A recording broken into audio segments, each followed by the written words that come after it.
like this. Now, at this vent, this is where this is actually going to open, and we don't actually want these to both go open, but for right now we wanted those lines pressed nice and flat. One of these is going to get folded over and stitched down, so that our final goal is to have it to look like this. Okay?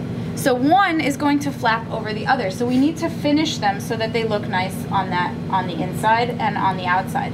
So the way that we're going to finish those, and you guys can pass that around if you want, is that this, the one that is folded, that's going to be sort of flapping over, we're going to want to turn this over and turn it over again, and you can press this. I'm just going to skip the pressing so that I can show you. And we're going to just top stitch that so it's 1/4 and 1/4.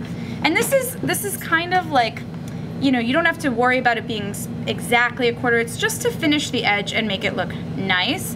So don't worry too much about, my fingers were engaged, okay. And this is, again, make sure when you're doing your basting that you're actually going back down.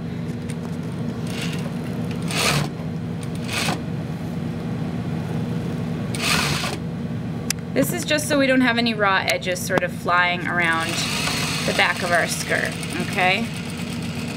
So go all the way to the top, backstitch. And that's fine. And again, you know, if you really want to get specific with stuff, you can hand stitch this, or you can do a decorative, you know, binding or whatever, but that's basically what we're going to do there.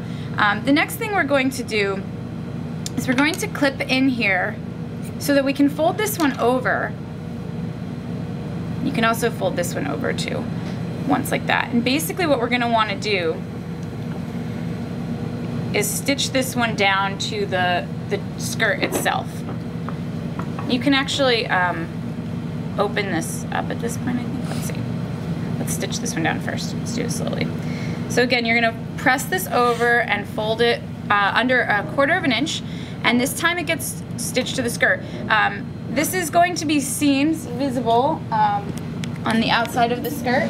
So if you hold that vent up, Stephanie, again, you can see that straight down from the top here, you're going to see there's a line. So if you don't want a contrasting stitch, you might want to make sure that you really match, or if you really don't want to see this at all, you might want to hand stitch it, but usually with the vent you're going to top stitch it.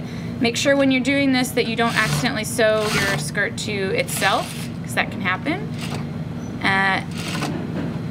And the next thing you can do is fold this one over,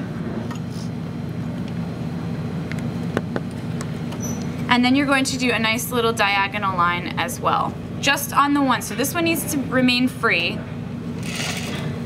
and you want to try and get it as close to the other line as possible, the center back seam. Okay, and now you can actually open up your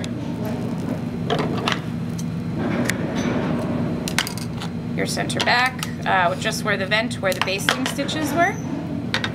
And you're going to see that because you top stitched that down, it's going to stick nice and flat, just like that. Your little parts. So that's the vent. You can stop the camera.